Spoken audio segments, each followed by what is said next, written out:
In 102 BC, on a sun-beaten slope near Aquae Sextiae in southern Gaul, Gaius Marius ordered thousands of Roman soldiers to remain perfectly still. Below them, an enormous mass of Teutonic warriors was gathering on the plain. Their shields covered the ground, their families and wagons stretched into the distance, and somewhere behind that crowded host, 3,000 Roman soldiers were hiding among wooded ravines. The men beside Marius did not know whether the ambush force had reached its position. They could not see it, and no messenger had returned. All they could see was the enemy beginning to climb. Marius had placed his legions on high ground and forbidden them to charge. They were to wait until the Teutones came within range, throw their heavy javelins, draw their swords, and use their shields to drive the attackers backward. The order sounded simple while the enemy remained on the plain. It became harder to obey as thousands of men advanced up the slope, beating weapons against shields and shouting the names of their people. Many of the Romans standing there had spent years preparing for this moment. Yet they also knew what these northern warriors had done to every Roman army sent against them. Only 3 years earlier, 2 Roman forces had met the same migrating peoples near Arausio. The Romans had been annihilated, their camps had been captured, their weapons destroyed, and thousands of bodies left beside the Rhone. Now the survivors of that catastrophe had been joined by new recruits and placed under a commander who refused to fight in the old way. Marius had spent months denying the enemy the battle they wanted. At Aquae Sextiae, he was finally offering one, but on ground of his own choosing. The first Roman javelins had not yet left their hands. The greater slaughter had not begun. But the trap surrounding the Teutones had been set by a chain of decisions reaching back 11 years, to a dishonest Roman consul, a failed ambush in the mountains, a war council poisoned by class hatred, and a catastrophe that made citizens in Rome believe Italy itself was about to be invaded. Aquae Sextiae would become the revenge for those humiliations. Whether that revenge ended in Roman victory or another disaster now depended on one question: could Marius make his soldiers wait a few moments longer? 11 years earlier, another Roman commander had believed he could control these newcomers just as easily. In 1113 BC, consul Gnaeus Papirius Carbo marched north toward Noricum, an Alpine kingdom whose people were allied with Rome. Reports had arrived of a vast wandering population moving into the region: Cimbri, Teutones, and other groups traveling with wagons, livestock, women, and children. They were not a conventional army, operating from a distant homeland. Their families moved with them, and wherever the column stopped, it needed water, grazing land, food, and room for an immense encampment. Carbo occupied the Alpine passes and demanded that the migrants leave the territory of Rome's allies. Their leaders agreed. They had not come to fight Rome, they said, and they would follow guides away from the protected lands. Carbo then made the decision that transformed a tense encounter into a war. He instructed the guides to lead the column along a longer route while he moved his army toward a place where the Romans could attack by surprise. The ambush failed. The northern warriors recovered from the first shock, closed on Carbo's men, and tore through the Roman formation. A violent storm reportedly helped conceal the survivors as they escaped into the mountains, but Rome's betrayal had created an enemy without producing a victory. Carbo returned in disgrace, while the people he had tried to destroy continued westward with a new reason to distrust every Roman promise. In 17 BC, the danger appeared near Burdigala, modern Bordeaux. A Roman army under consul Lucius Cassius Longinus encountered the Tigurini, one component of the migrating coalition. Longinus was killed and his army became trapped. The surviving Romans were forced to surrender hostages and pass beneath a yoke, a deliberate ritual of humiliation that stripped defeated soldiers of their dignity before allowing them to leave. Men who returned from Burdigala carried more than wounds. They brought proof that another Roman commander had misjudged the enemy and paid for it with an army. Marius eventually returned to Rome and sought the consulship, promising to end the war more effectively than the nobleman commanding it. His campaign offended the aristocratic establishment, but voters had grown tired of delay and scandal. Once elected consul for 107 BC, he recruited heavily, including citizens too poor to meet the traditional property qualifications for military service. These men had little land to return to and depended increasingly on their commander for pay, plunder, and future security.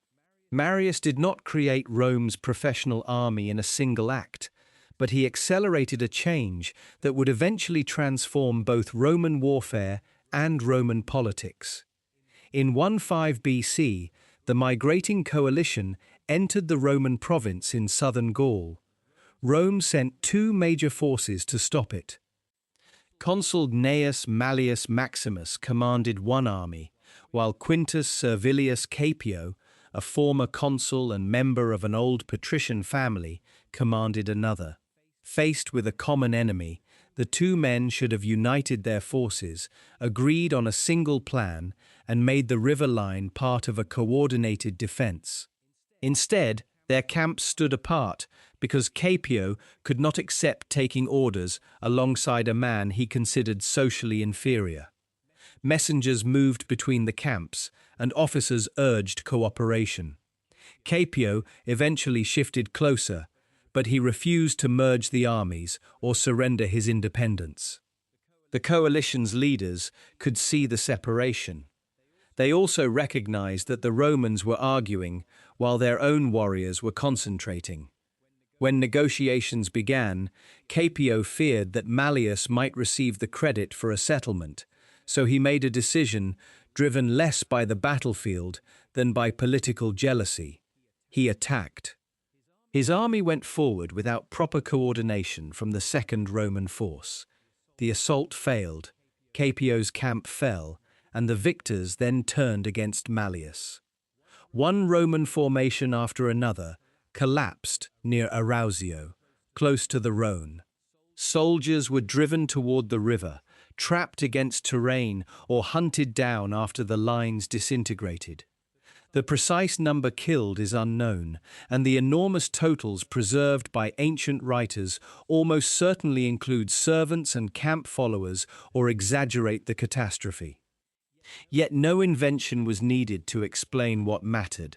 Two Roman armies had ceased to exist because their commanders placed rank and rivalry above cooperation. The coalition did not invade Italy immediately. Some groups turned toward Hispania, giving Rome an unexpected reprieve. That movement created a new political decision in the capital. The traditional interval between consulships could be ignored, or the Republic could entrust the emergency to another member of the aristocracy who might repeat the failures of Carbo, Longinus, Caepio, and Mallius. The voters chose Marius and then continued choosing him, returning him to the consulship year after year while the northern threat remained unresolved. Marius now received what previous commanders had wasted: time. He did not spend it waiting inside a provincial headquarters. Recruits marched with heavy packs until their shoulders hardened. They dug ditches, raised ramparts, cleared routes, and carried enough equipment to earn the mocking nickname Marius's Mules. Some complained that their commander treated legionaries like laborers, but every completed camp gave them a protected place to sleep, and every forced march made the next one less punishing. Near the mouth of the Rhone, another problem slowed Roman preparations. Sand and silt made the river entrance difficult for ships bringing grain and equipment. Marius put his soldiers to work cutting a new channel, later known as the Fossa Mariana, allowing supplies to move inland more reliably. It was an unglamorous answer to a lethal question. An army guarding southern Gaul could not remain in the field merely because its commander wanted it to. Thousands of men and animals needed food and water every day, and the enemy's moving population could strip an area faster than local Roman officials could replenish it. The reports brought both danger and opportunity. The Cimbri had separated from the Teutones and Ambrones. One force intended to approach Italy through the Eastern Alps, while the other moved through southern Gaul toward the coastal approaches. Rome's two consuls divided the responsibility. Quintus Lutatius Catulus would guard Italy against the Cimbri. Marius would face the Teutones and Ambrones before they reached the western passes. The Teutones and Ambrones entered the country near the Rhone with their wagons behind them and their scouts moving ahead. Their main leader was Teutones, remembered by Roman sources as a king of the Teutones and a man of imposing size. His exact authority over every group in the column is uncertain, but the movement required decisions about routes, camps, river crossings and food. Thousands of non-combatants depended on those decisions, and each day's march consumed the supplies available along the road. Marius positioned his army inside a fortified camp and waited for the column to appear. When the first warriors came into view, many Romans saw the enemy they had previously known only through survivors' stories. The Teutones were accompanied by families, animals, and a wagon train so long that its scale could be mistaken for an entire nation on the move. Their warriors approached the Roman defences, shouted insults, displayed their weapons, and invited Marius to settle the war on the open ground outside. He refused. Missiles thrown from the ramparts struck men who came too close, but the gates remained closed. Each day the legionaries watched the demonstrations from behind earthworks, and some began to resent their commander's restraint. They had marched, trained, and dug for years, yet now Marius seemed unwilling to let them fight. That frustration was part of his method. A soldier terrified by an unfamiliar enemy might run at the first charge. A soldier forced to watch the same enemy boast and plunder for days could begin to feel anger instead. Marius walked through the camp while men complained that they had become ditch diggers. He gave no permission to attack. The Teutones would receive their battle only after Roman fear had been replaced by impatience, and only where their numbers could not decide it immediately. They chose to move. Wagons were packed, animals gathered, and the long column began passing close to the Roman camp. The warriors shouted toward the ramparts and asked whether the soldiers had messages for their wives in Italy. They promised to deliver them personally when they crossed the mountains. The legionaries had to stand and watch. According to Plutarch, the column required 6 days to pass the fortifications, a figure that cannot be verified but captures the scale of what moved before them. Warriors went by first and then more warriors, followed by carts, livestock, families and possessions. Every hour the Romans remained behind their walls seemed to confirm the enemy's accusation that Marius was afraid. Only after the column had passed did Marius order the gates opened. The camp came apart with practiced speed. Packs were loaded, standards lifted, scouts sent ahead, and the Roman army began following the people who had just promised to enter Italy without opposition. Marius stayed close enough to observe them, but not close enough to be drawn into a careless encounter. At every halt, his soldiers dug another ditch and raised another rampart. Teutonic scouts could see Roman standards appearing behind them each evening, but attacking a completed camp meant repeating the failure at the Rhone. The enemy that had refused battle was now following like a shadow, waiting for the road, hunger, or thirst to produce an opening. The route carried both armies east toward Aquae Sextiae, a Roman settlement known for its warm springs. The surrounding country offered valleys, streams, broken hills, and wooded ravines near the road leading toward the Alps. For Teutones, It was another stopping place before the passage into Italy. For Marius, it was the ground where continued restraint could finally become more dangerous than battle. When the Romans arrived, Marius selected a strong position above the plain. There was one obvious problem: the camp lacked easy access to water. Men looked downhill toward the stream near the enemy position, while thirsty pack animals strained against their handlers. Several soldiers demanded to know why their commander had placed them where the water could be reached only by passing the enemy. Marius pointed toward the river. Water was there, he told them, but it would have to be purchased with blood. The answer stirred the men, and some demanded that he lead them down immediately while they still had blood to spend. Marius refused again. Before anyone fought, the camp had to be fortified. The legionaries obeyed and returned to their tools, but the servants and animal handlers faced a need that discipline could not postpone. Their mules and horses had carried the army's food, tents, tools and weapons through the heat. Without water, the animals would weaken, loads would be abandoned, and the Roman force could lose its mobility before the battle even began. Groups of servants gathered jars, axes, knives, and a few spears, then started down toward the stream on their own. Near the warm springs below, they encountered ambrones bathing and resting after their march. Some were still in the water. Others were eating, drinking, or enjoying the unusual heat rising from the ground. At first, only a few men on either side were involved. Then someone shouted for help, weapons appeared, and the people above began running toward the noise.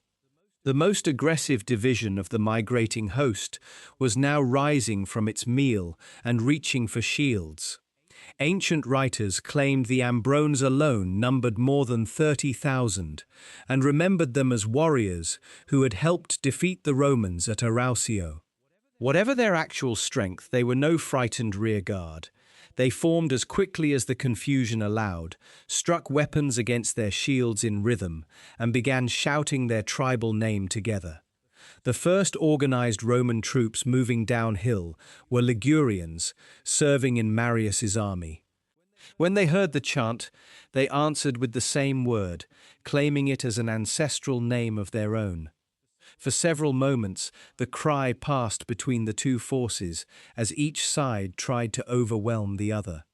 Behind the Ligurians, legionaries abandoned their work and looked toward Marius for permission to move.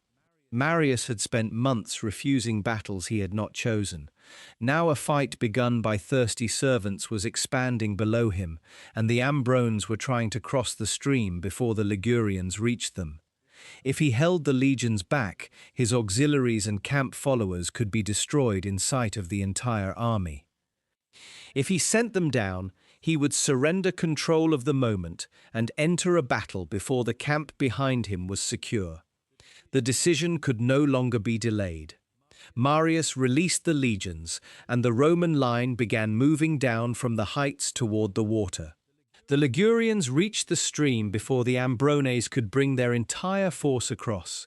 Men who had already gained the Roman bank tried to form a line, while those behind them pushed through the water with shields lifted and weapons held above the current. The crossing divided them at the worst possible moment.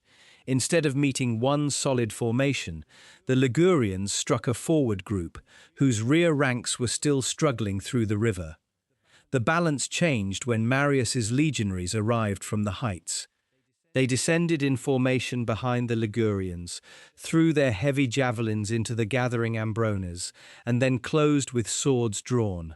Some pila struck bodies, while others buried themselves in wooden shields and dragged them downward. Warriors trying to pull the iron shafts free lost precious seconds as the Roman front advanced.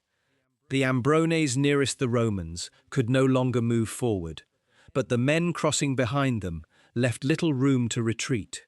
Pressure from both directions packed the fighters together along the bank. Once the Roman shields began driving them backward, their crowded formation worked against them.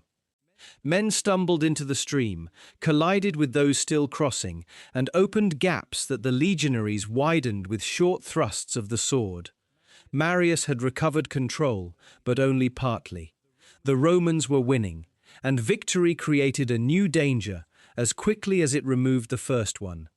Excited soldiers pushed across the river after the retreating Ambrones, leaving the high ground and the unfinished camp behind.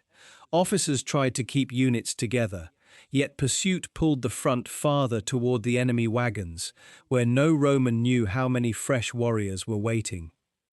The fleeing Ambrones reached the sprawling encampment with the legionaries close behind. There, the pursuers encountered people who had watched husbands, brothers, and sons run back from the river. Women seized axes, swords, and whatever other weapons they could find among the wagons.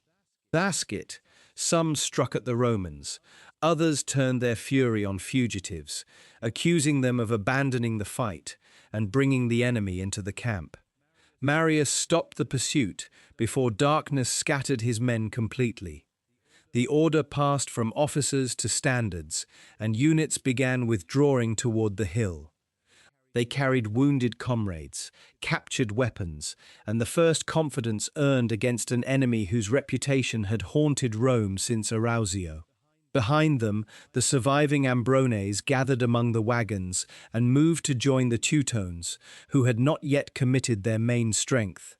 When the Romans climbed back toward their position, the cost of their sudden victory became visible. Work on the camp had stopped when the battle began. The ditch was incomplete, the defensive wall had not been properly raised, and sections that should have been protected by stakes remained open. Marius had defeated one part of the enemy below, but he now had exhausted soldiers returning to a camp vulnerable to a night assault.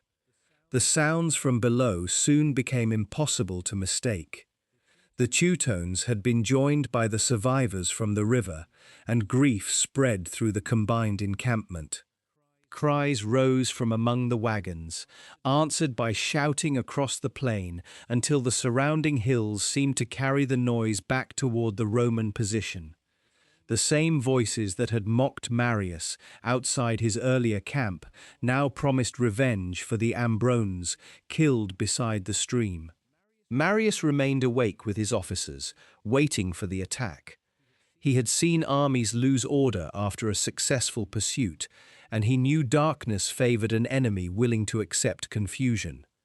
If the Teutones climbed from several directions at once, unfinished earthworks might offer little protection.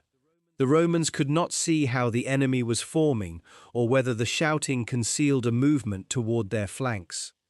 Hours passed, but no assault came. The Teutones had suffered the loss of allies and needed time to gather survivors, distribute weapons, and decide how to respond. Their restraint spared the Romans from fighting at the most vulnerable moment of the campaign. By dawn, Marius's men were still in possession of the hill, and the enemy had allowed them to recover from the battle. The delay gave Marius the thing he needed most. His legionaries completed the defensive works, repaired equipment, and reorganized units that had become mixed during the fighting. Wounded men were treated, water was carried up under guard, and missing soldiers were counted. At the same time, Roman scouts examined the hills and ravines around the enemy position, looking for an approach that could not be observed from the plain. They found broken ground shaded by trees behind the area where the Teutones would likely form. Ravines cut through the slopes, providing concealment for troops moving away from the main Roman position. A large force might be noticed, but a smaller detachment could disappear into that terrain and wait beyond the enemy's view. Marius now faced a choice between relying entirely on his favorable hill or weakening his visible line to create a second threat. He selected 3,000 armed men and placed them under Claudius Marcellus. Their departure had to remain hidden, not only from Teutonic scouts, but as far as possible, from anyone who might reveal the plan. Marcellus received orders to move through the wooded depressions, reach the enemy's rear, and remain concealed until the main battle was fully engaged. He was not to attack because he saw an opportunity. He had to wait until the noise from the front told him that the Teutones could no longer turn easily against him. The detachment moved away under cover of the broken ground. Men carried weapons and enough supplies to remain hidden, but they could not communicate with Marius once they entered the ravines without risking discovery. No signal system could guarantee that both forces would strike at precisely the right moment. Marcellus would have to judge the battle by sound, while Marius would begin the confrontation without knowing whether the detachment had reached its position. The plan depended on Teutones' warriors doing exactly what Marius expected. They had repeatedly tried to lure the Romans out of their fortified camps and had mocked them for refusing battle. Their confidence had survived years of victories over Roman commanders, but the deaths at the river had added anger to that confidence. Marius intended to show them a Roman army apparently ready to descend onto the plain, then let their impatience pull them onto the slope instead. Before dawn, Roman soldiers ate and prepared their equipment. Leather straps were tightened, shield grips checked, and pila gathered near the units that would use them. Officers moved among the tents, making sure the men understood that the first task was not to advance, but to hold. The enemy had to spend its strength climbing before the legionaries delivered their own attack. As the light spread across the valley, standards emerged from the Roman camp. The legions formed on the elevated ground in front of the defences, with the mountain and fortified position behind them. Their deployment narrowed the space the Teutones could use, making it harder for superior numbers to pass around the Roman flanks. Down on the plain, the northern encampment began reacting to the sight. Marius sent his cavalry forward. Horsemen moved downhill into open ground where the Teutones could see them clearly, close enough to challenge, but not close enough to become trapped. Their purpose was not to break the enemy line, they were there to produce a decision. Teutonic warriors armed themselves and gathered around shields and standards. From below, the Roman position offered both an insult and an opportunity. The legions that had hidden behind ramparts were finally standing in the open, while their cavalry moved within reach. Waiting would allow Marius to keep the high ground and perhaps withdraw safely into his camp whenever he chose. An immediate attack promised to catch the cavalry, carry the slope, and crush the Romans before their hidden plan, if they had one, could unfold. Teutones' men chose the attack. Groups began moving from the encampment, then joined into a broader front as more warriors arrived. The cavalry turned and climbed back toward the Roman line, giving the appearance of yielding before the advancing mass. That movement pulled the Teutones beyond the security of their wagons and toward the ground Marius had selected. The first ranks reached the lower slope at speed. Those behind followed closely, adding weight to the ascent, but also increasing the pressure on men who lost their footing. The terrain became steeper and less even as they climbed. Shields knocked together, formations narrowed around obstacles, and the pace that had carried them across the plain began to slow. From the Roman line, the enemy seemed to grow larger with every moment. Soldiers at the front could see individual shields and faces, while those farther back saw only a moving field of men rising toward them. The battle cry came up the hill with the clang of weapons. Officers repeated the order to hold, because a premature downhill charge would surrender the advantage Marius had spent days creating. Marius moved where his men could see him.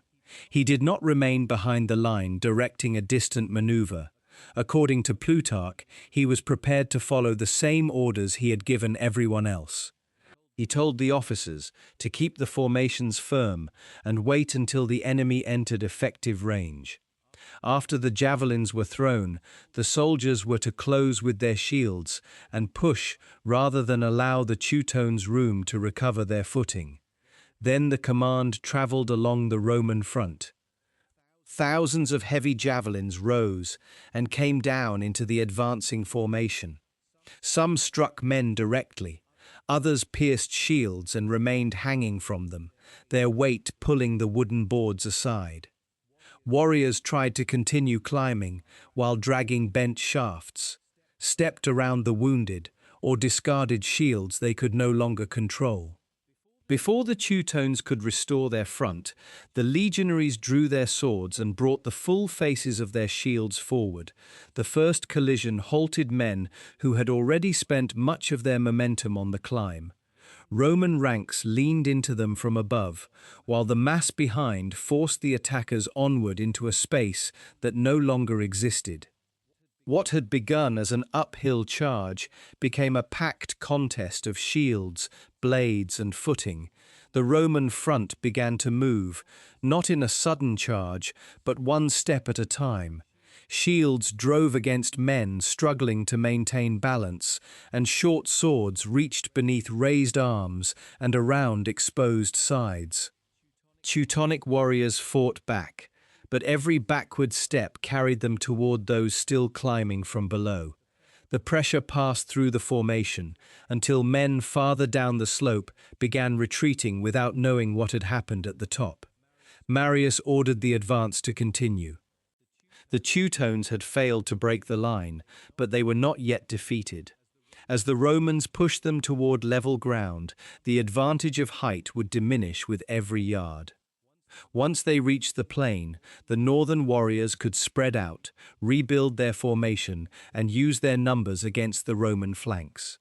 The Teutones gave ground slowly, still fighting as they descended.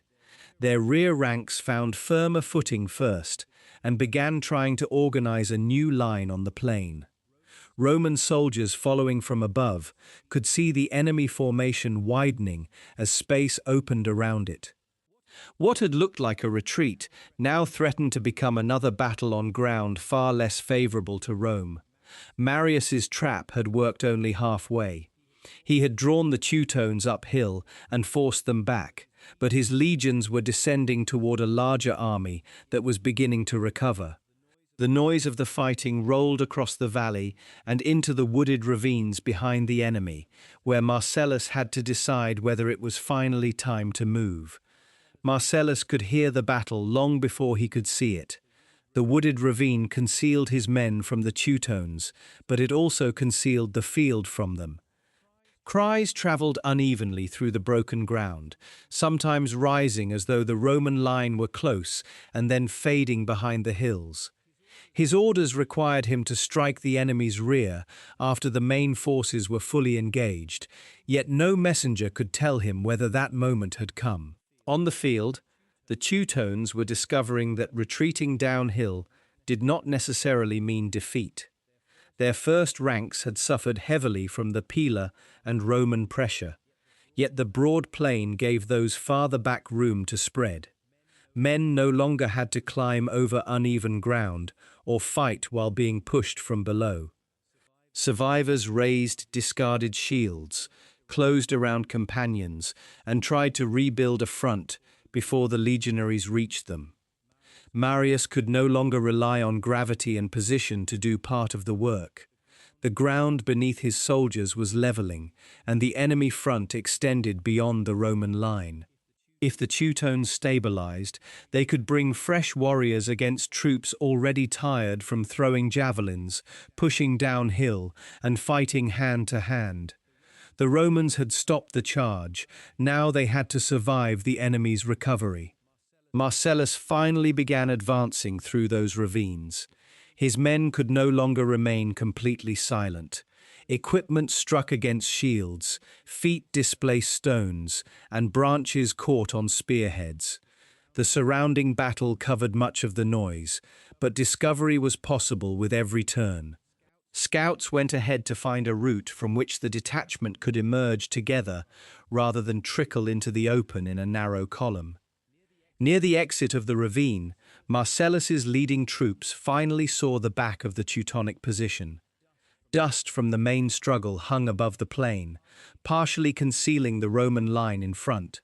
Between the hidden detachment and the battle stood clusters of warriors, runners, servants, wounded men, and reserves moving toward the noise. Few appeared to be looking toward the wooded ground. He waited for one more indication. The sound of metal and shouting continued without moving back toward the Roman hill. That meant the legions had not been driven away. More Teutonic groups were traveling forward rather than returning from the battle, showing that their commanders still believed the decision would come at the front. The conditions described in Marius's orders had finally appeared. Marcellus began forming the detachment for attack. Men emerged from the narrowest ground in groups and assembled behind the screen of trees. They could now see parts of the enemy host, but the enemy still could not see enough of them to understand the danger. Officers moved along the line, warning soldiers not to shout or rush until a sufficient number had reached the open ground. A Teutonic warrior turned and saw armed men where no Roman force was supposed to be. Others followed his gaze. Warnings spread from group to group, but the words competed with the roar coming from the front. Some believed the newcomers were a small raiding party. Others began moving toward them without knowing how many more remained among the trees. Marcellus ordered the advance to quicken. The detachment no longer needed silence. Roman soldiers raised their voices together and ran from concealment toward the enemy's rear, making as much noise as possible. Their task was not merely to kill the men before them. It was to convince an army already under pressure that another army had appeared behind it. The first collision struck people who were facing the wrong direction. Reserves moving toward Marius suddenly found Roman weapons among them and tried to turn inside crowded space. Those farther forward heard shouting behind but could not see its source. Each man received only part of the information, and the most frightening explanation traveled fastest. The Teutones had been surrounded. Marius heard the change before he understood it.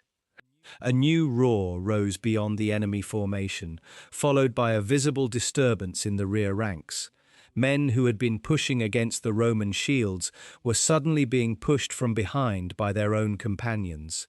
The front no longer moved with one purpose. He ordered renewed pressure across the Roman line. Legionaries who had been holding their positions drove forward again, forcing the Teutones to face two threats at once. Warriors turning toward Marcellus exposed themselves to Marius. Those who remained engaged at the front were carried backward by the confusion behind them. The effect did not spread evenly. Some Teutonic groups continued fighting, unaware of the scale of the problem. Others assumed the wagons were already under attack and began trying to reach their families. Men on the outer edges searched for routes away from both Roman forces, while the center became more densely packed as movement from different directions collided. Marcellus's 3,000 men could not physically encircle the entire host, but they did not need to. Their arrival destroyed the Teutones' understanding of the field. Until that moment, every warrior had known that the Romans were in front and the wagons were behind. Now neither direction felt secure. The legionaries increased the pressure. Roman shields struck men who no longer had firm ranks behind them, and swords entered gaps that had not existed moments earlier. Centurions kept their soldiers close to the standards, preventing the advance from becoming a scattered pursuit too soon.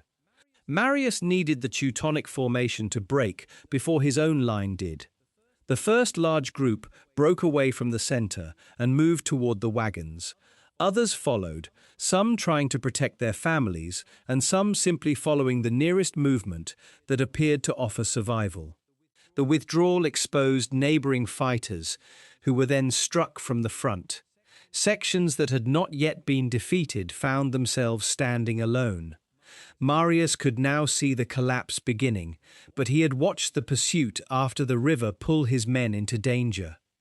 He ordered the formations to keep together and advance under their standards.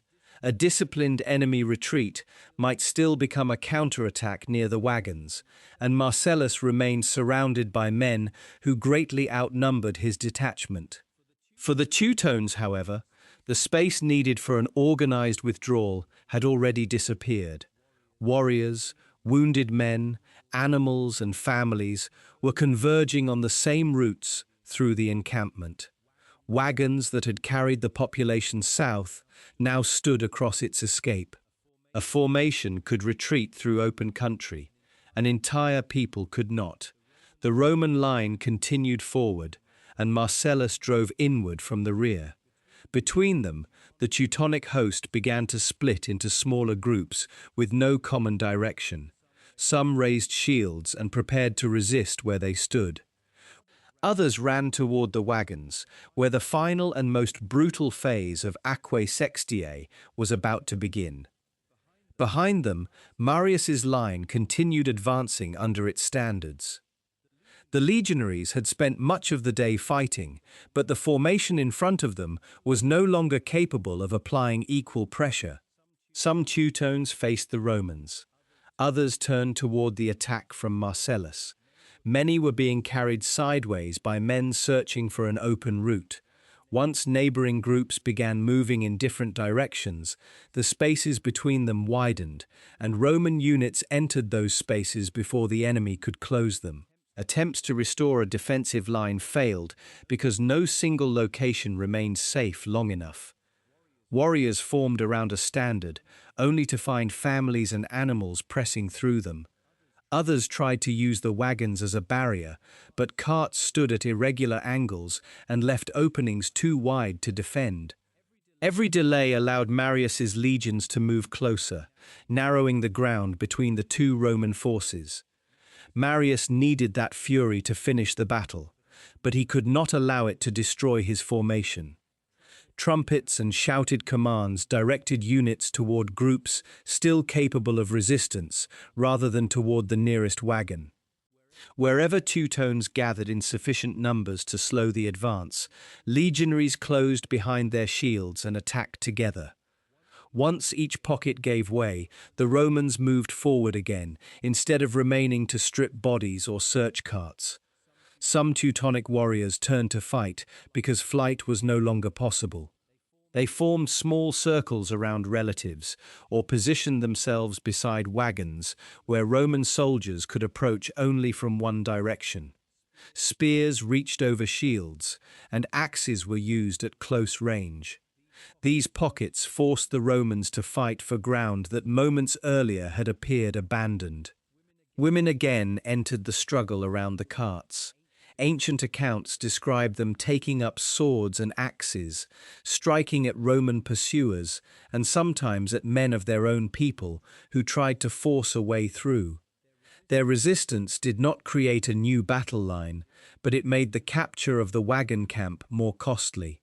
For those defending it, defeat meant more than the loss of a campaign. It meant death, enslavement, and the destruction of the community that had traveled with them. On the plain, Marcellus's men finally made contact with parts of Marius's advancing force. The meeting confirmed to both Roman groups that the enemy had been cut apart. It also opened a safer path for the ambush detachment, which no longer stood isolated behind the Teutones. Roman pressure could now be directed outward against separated groups instead of inward toward a single crowded center. Teutones was among those who tried to escape, according to the tradition that places his capture after the battle rather than his death on the field. Roman accounts later described him as extraordinarily tall and powerful, but those details belonged partly to the display of a defeated enemy. What mattered was that the leader who had expected to cross the Alps could no longer command a coherent force. His authority ended when the roads out of Aquae Sextiae filled with fugitives who could no longer receive his orders. One version holds that Teutones fled into the territory of the Sequani, a Gallic people with no reason to protect him from Roman power. There he was seized and handed over to Marius. Orosius instead reported that he was killed during the destruction of the host. The surviving sources do not allow certainty, but all versions agree on the consequence. Teutones did not rebuild his army or lead the Teutones into Italy. The scale of the ancient casualty figures begins here, in the confusion between the battle, pursuit, capture, and destruction of a civilian encampment. Plutarch wrote that the Romans killed or took alive more than 100,000 people. The surviving summary of Livy claimed 200,000 dead and 90,000 captured, while Orosius offered 200,000 dead and 80,000 prisoners. These totals cannot be verified and were almost certainly enlarged as the victory became part of Roman memory. No exact figure is required to understand what happened. The Teutones and Ambrones ceased to exist as an army capable of invading Italy. Thousands lay on the slope, beside the river, across the plain, and among the wagons. Many more were prisoners whose next destination would be slave markets rather than alpine passes. The destruction was not measured merely by bodies, but by the disappearance of the entire force from the war. Marius had another reason to act cautiously. The Cimbri remained undefeated and were moving toward Italy by another route. If his army dissolved into looting or suffered heavy losses during the final pursuit, his victory in Gaul might leave him too weak for the war still ahead. Officers, therefore, began separating usable supplies from objects intended as personal plunder, preserving what the legions would need to march again. A messenger named Manius Aquilius was reportedly entrusted with news of the victory. His report presented the battle as the triumph of a superbly trained Roman force over an immense enemy. Numbers would magnify with distance, but the essential message needed no ornament. The Western invasion had been stopped. The people who had promised to carry messages to Roman wives would not cross the Alps. Plutarch later claimed that people near Massalia used the bones of the dead to fence their vineyards, and that the decomposing bodies enriched the soil, producing unusually abundant harvests. The story is impossible to verify and carries the moralizing flavor of ancient history, turning slaughter into fertility. Yet it preserves how later generations imagined Aquae Sextiae, not as an ordinary defeat, but as destruction so complete that the land absorbed the enemy. The answer was worse than Marius would have wanted. Catulus had attempted to defend the Alpine approaches, but the terrain forced him to divide his attention across several possible crossings. Unlike Marius, he could not keep his army concentrated behind one carefully chosen position and be certain the enemy would approach it. The Cimbri entered the mountains, while he tried to determine which route they intended to use. The Cimbri descended through snow and difficult terrain, with a confidence strengthened by earlier victories.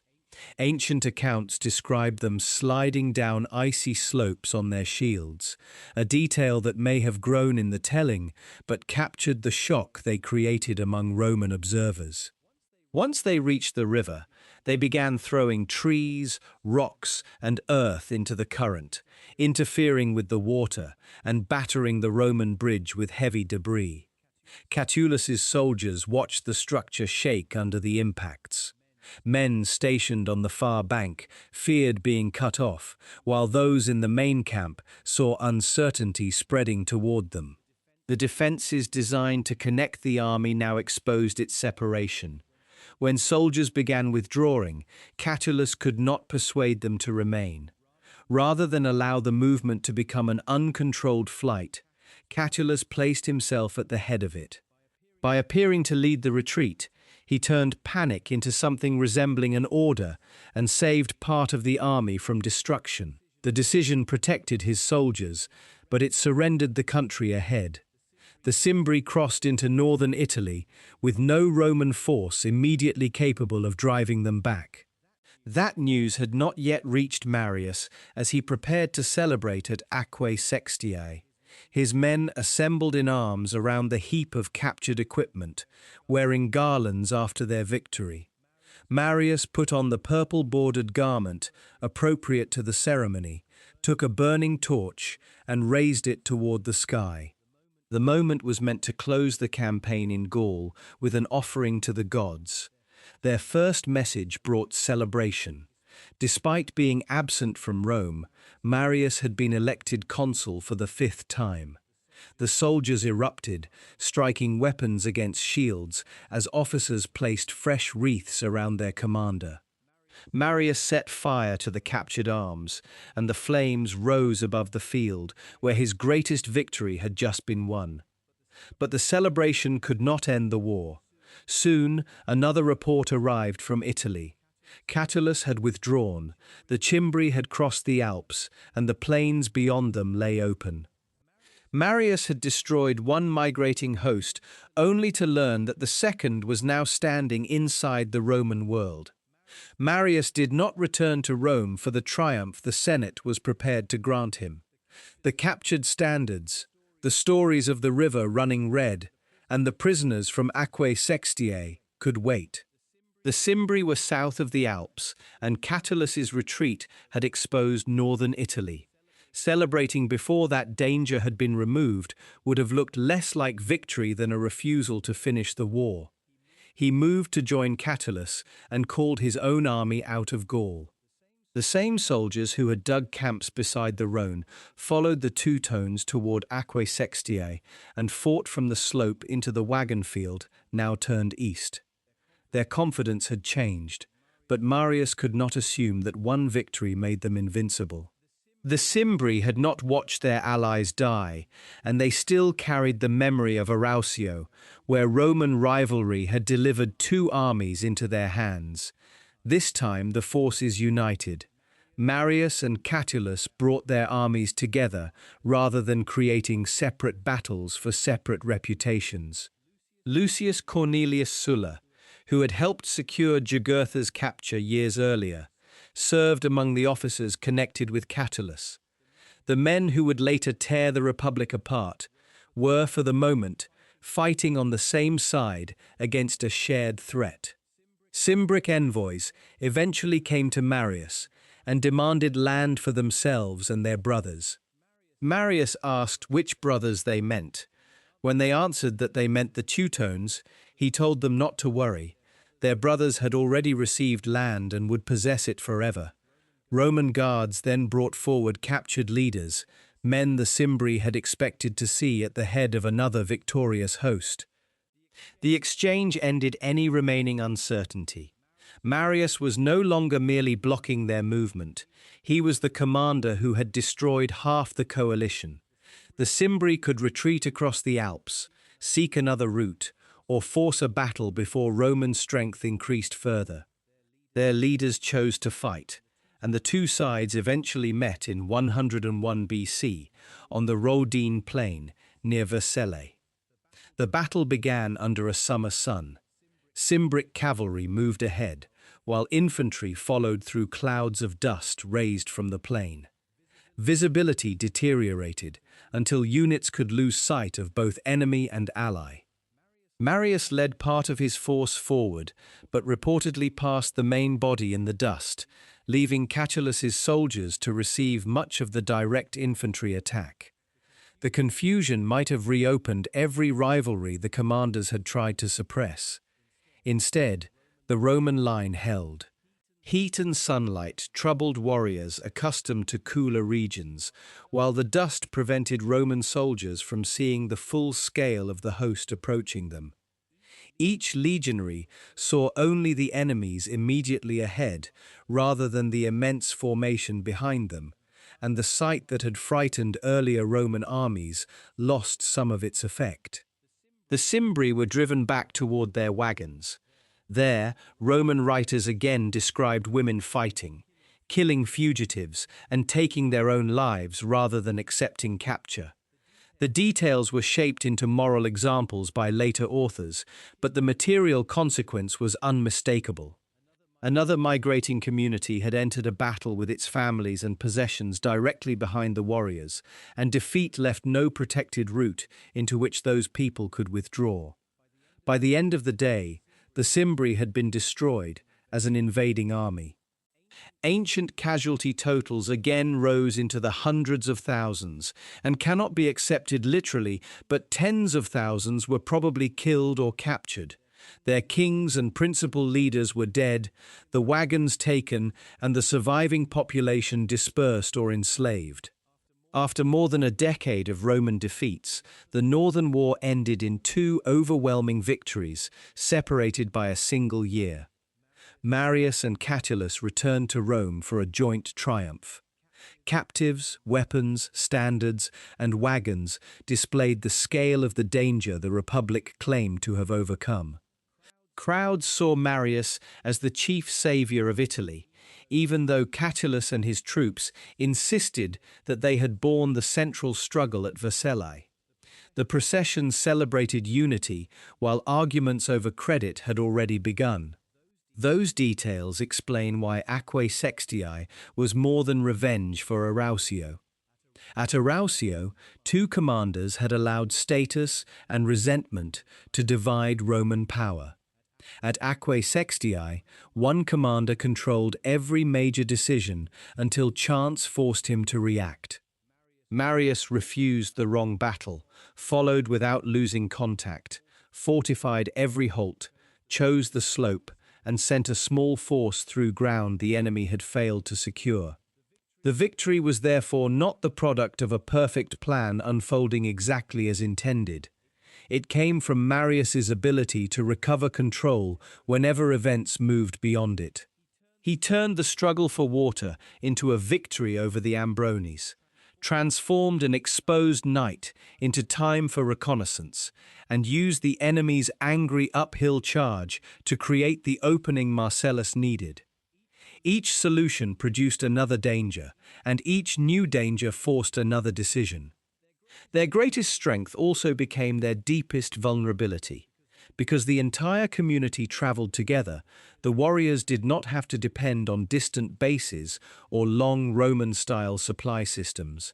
Their wagons carried food, tools, families, and the possibility of settling wherever they found land. Once the fighting line broke, however, that same moving population filled the roads, blocked retreat, and turned military defeat into social destruction. Within 15 years of Aquae Sextiae, Marius and Sulla would stand on opposite sides of civil war.